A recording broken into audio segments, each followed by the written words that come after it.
Yeah, and one of the questions I was going to ask both of you, though, I suppose, is especially like the first time you both got sent to jail, what was kind of like the reaction of friends or especially family? Because I mean, there's one thing, isn't there, like going and getting involved in these things, but obviously when all of a sudden there's some direct consequences and repercussions, that's usually when you get a reaction.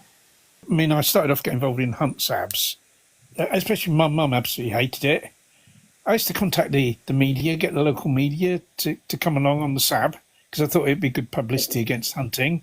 And they used to in those days, I don't think they do it now, but in those days, they used to come out and we used to get articles in the local newspaper and everything. There was even one article when I sabbed a hunt on my own, like very foolhardy, I think it was, but I bunked off work. The hunt were in my local area and I went out on my own and, used the hunting horn to distract the hounds and stuff like that, And I got it in the local paper. I got a reporter to come along, got it in the paper.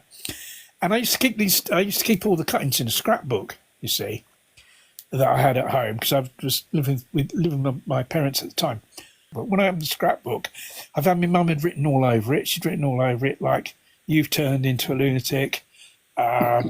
You've brought shame on the family," and that. And she put, "You brought the police to the door because I got arrested on a hunt." All of us, we're on a hunt. And the police arrested us all and said, "Oh, we're arresting you for conspiracy." And we said, "What type of conspiracy?" I said, "Oh, conspiracy to disrupt a lawful meeting." And I said, "I don't think that exists, does it, that charge?" But it was just to keep us in the cells, and then they let us go after the hunt was over. So yeah, make it up as they go along. Yeah, made it up. But anyway, what they did was they sent a local police officer round to my house, or my parents' house, just to check that I really lived there, because obviously they had the resources then to kind of check that kind of thing up, whether I'd given them the correct address. And of course, my mum was so upset. Oh, the neighbours saw a police car outside the house and all of that, And the other thing she wrote, I think my mum must have been a bit clairvoyant, she must have been able to foresee the future. Because the other thing she wrote on the scrapbook was, "You will end up in prison." So she must have been able to see the future, you see. Did she write, "You'll end up bald"? No, I was already going bald, I think, even then. I didn't have any of your problems because it's really weird because like my family left me rather than losing. It was a time when cinemas were becoming cine bingos, and so she started working at a cinema thing, went cine bingo, and then she ended up being a manager for a bingo club.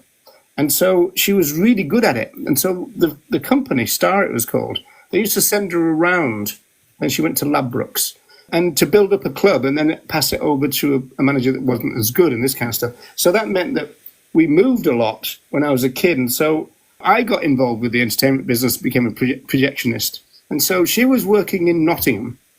I was working in Derby, and we had a rented house in between.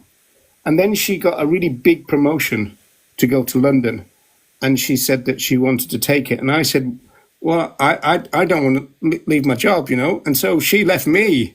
And so I had to get a bedsit in Derby. And so by the time I was involved with activism, my brother was 10 years senior. He was away in Yorkshire. My sister was at university. So I didn't really have a family problem at all. To answer your question, Andy, at the beginning, my family problem was a little bit later when I got done for fraud, but that was just for a demo. You said police to the door, Ronnie. Yeah. Well, these coppers came to the door in a place just outside of Bradford. I was living there with my sister and my mum. But this was later in life, right? The cops came, and they came with sniffer dogs, and they said that these sniffer dogs can sniff out fireworks, so tell us where the explosives are and this kind of stuff. And I said, well, you won't find any, so they searched the place and all the rest of it. And I remember very clearly my mum just stood almost frozen watching this scene going on with all these cops darting around. And then afterwards, when I got taken back to Liverpool, I was arrested and taken back to Liverpool, my sister said that my mum had a flashback because my father, they were divorced when I was 6, so I don't remember anything about him. My sister said that my mother had this flashback about my dad, who was a copper.